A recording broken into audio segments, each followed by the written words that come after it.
Thank you very much, Mr. President. Ladies and gentlemen, good evening. Assalamu alaikum. Lovely to see you all here tonight. We are having a very entertaining night, are we not, with some very interesting things being said from the other side of the house tonight.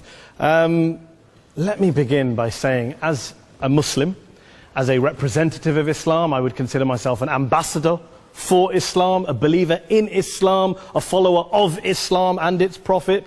So, in that capacity, let me begin by apologizing to Anne-Marie for the Bali bombings. I apologize for the role of my religion and me and my people, for the killing of Theo van Gogh, for 7/7. Yes, that was all of us. That was Islam, that was Muslims, that was the Quran. I mean, astonishing claims to make in the very first speech tonight, on a day like today, where the Conservative Prime Minister of the United Kingdom is having to come out and point out that these kind of views are anathema. And I believe you're trying to stand for the Labour Party to become an MP in Brighton. If you do, and you make these comments, I'm guessing you'll have the whip withdrawn from you, but then again, UKIP's on the rise, they'll take you, the BNP, they might have something to say about your views. This is what Mehdi Hasan always does. By the way, just on a factual point, since we heard a lot about the second speaker, about how backward we Muslims all are, on a factual point, you said that Islam was born in Saudi Arabia. Islam was born in 610 AD. Saudi Arabia was born in 1932 AD. So you were only 1,322 years off. Not bad? Not bad start there. Talking of maths, by the way, a man named Al-Khawarizmi was one of the greatest mathematicians of all time, a Muslim, worked in the golden age of Islam. He's the guy who came up with not just algebra, but algorithms. Without algorithms, you wouldn't have laptops. Without laptops, Daniel Johnson tonight wouldn't have been able to print out his speech in which he came to berate us Muslims for holding back the advance and intellectual achievements of the West, which all happened without any contribution from anyone else other than the Judeo-Christian people of Europe. In fact, Daniel David Levering, the author of the Pulitzer Prize-winning historian and author of The Golden Crucible, points out that there would be no Renaissance, there would be no Reformation in Europe without the role played by Ibn Sina and Ibn Rushd and some of the great Muslim theologians, philosophers, scientists in bringing Greek texts to Europe. As for this being our university, I will leave that to the imagination as to who is our and who is there. I studied here too. An astonishing set of speeches so far making this case tonight. A mixture of just cherry-picked quotes, facts and figures, self-serving, selective, a farrago of distortions, misrepresentations, misinterpretations, misquotations. Daniel talked about my article in the New Statesman, which got me a lot of flack, where I talked about the anti-Semitism that is prevalent in some parts of the Muslim community, which indeed it is. Of course, I didn't say in that piece that it was caused by the religion of Islam. In fact, modern anti-Semitism in the Middle East was imported from, finish the sentence, Judeo-Christian Europe, where I believe some certainly bad things happened to the Jewish people. In fact, Tom Friedman, Jewish-American columnist in the New York Times, told me in this very chamber last week that he believed, had Muslims been running Europe in the 1940s, 6 million extra Jews would still be alive today. So I'm not going to take lessons in anti-Semitism from someone who's here to defend the Judeo-Christian values of a continent that murdered 6 million Jews. Moving swiftly on. Yes. Absolutely. Well, I'm about to make that point. No, I'm about to make that point. You're right. I agree with you 110%. That is my point. I don't think Europe is evil or bad. I'm a very proud European. I don't want to judge Europe on that basis, but if we're going to play this gutter game where we pull out the Bali bombing and we pull out examples of anti-Semitism in the Islamic community, then of course I'm going to come back and say, well, hold on. I mean, look, let's be very clear. Daniel here was a last-minute replacement for Douglas Murray, who had to pull out. And Douglas and I have a well-documented differences, but to be fair to Douglas, as to be fair to Anne-Marie and to Peter, atheists.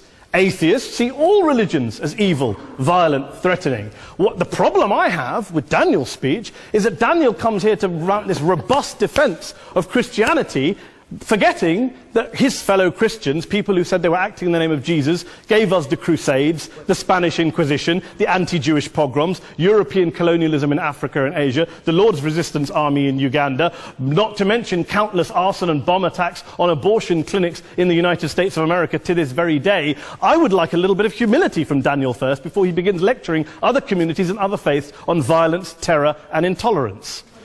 But, no thank you. Some water. But I would say this, to address the gentleman's very valid point here, I'm not going to play that game. I don't actually believe that Christianity is a religion of violence and hate because of what the LRA does in Uganda or what Crusaders did to Jews and Muslims in Jerusalem when they took back the city in the 12th or 13th or whatever century it was.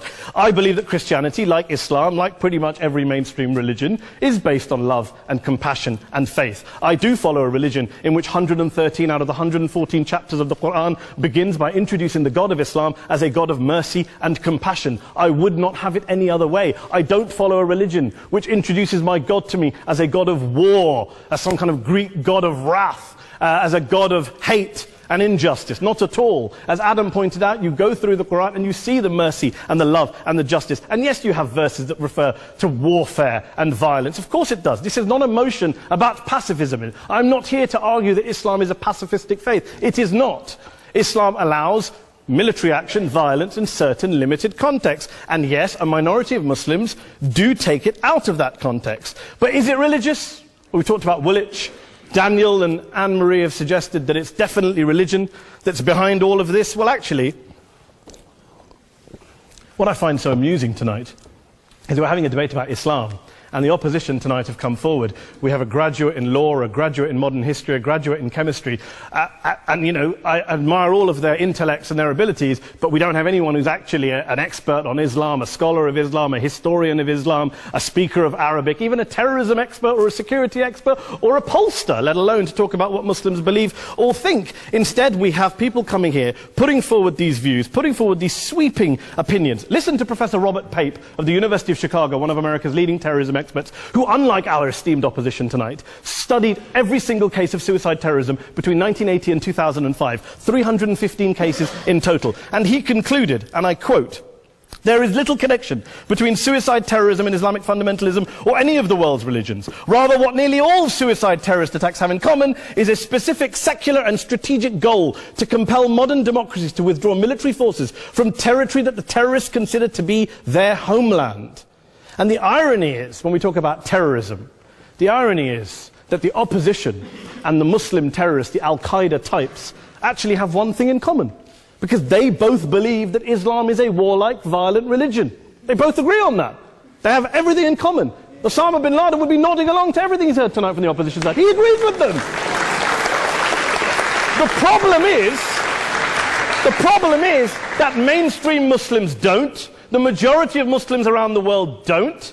In fact, a gentleman here started quoting all sorts of polls. Gallup carried out the biggest poll of Muslims around the world, of 50,000 Muslims in 35 countries. 93% of Muslims rejected 9/11 and suicide attacks. And of the 7% who didn't, they all, when polled and focus grouped, cited political reasons for their support for violence, not religious reasons. And as for Islamic scholars and what they say, well, Daniel talks about our University of Oxford. We'll go down to Oxford Centre for Islamic Studies, get hold of a man named Sheikh Afifi al-Akiti, who is a massively well-credentialed and well-respected Islamic scholar, who has studied across the world, who in the days after 7/7 published a fatwa denouncing terrorism in the name of Islam, calling for the protection of all non-combatants at all times, and describing suicide bombings as an innovation with no basis in Islamic law. Go and listen to Sheikh Tahir al-Qadri, one of Pakistan's most famous Islamic scholars, who published a 600-page fatwa condemning the killing of all innocents and all suicide bombings unconditionally without any ifs or buts.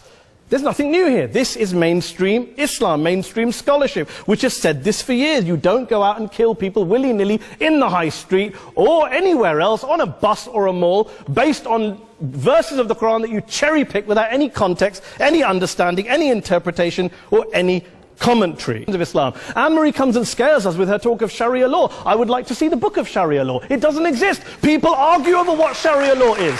And you empower the extremists by saying there is only one version. You empower them all. I don't believe you took any interruptions, Anne-Marie, so I think you should stay there for a moment. Several countries. Here's what we're dealing with. Here's what we're dealing with. We are dealing, I took your point. Here we are dealing with a 1400-year-old global religion, followed by 1.6 billion people in every corner of the world, a quarter of humanity, of all backgrounds, cultures, ethnicities. And yet the opposition tonight wants to generalize, stereotype, smear, in order to desperately win this debate. And here's my question, if we're going to generalize and smear. If, okay, people say yesterday's bombers, and we've got to be careful, there's a trial going on, were yesterday's attackers, motivated by Islam? Big debate. I don't believe they were. Let's say they were. Let's say Faisal Shahzad, the Times Square bomber, was motivated by Islam. Let's assume, for sake of argument, that Richard Reeves, the shoe bomber, was motivated by Islam. If Islam is responsible for these killings, if Islam is what is motivating these people, and Islam is therefore not a religion of peace, a religion of war, then ask yourself this question: why aren't the rest of us doing it?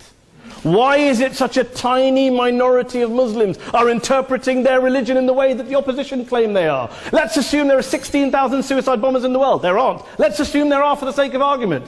That's 0.001% of the Muslim population globally. What about the other 99.99% of Muslims who the opposition tonight either ignore or smear? The reality is that the rest of us aren't blowing ourselves up tonight. The reality is that the opposition came here tonight not worried about the fact that me and Adam might pull open our jackets and blow ourselves up tonight because we're followers of a warlike warrior religion which wants to take over Europe and Daniel's university. The issue is this. The issue is this.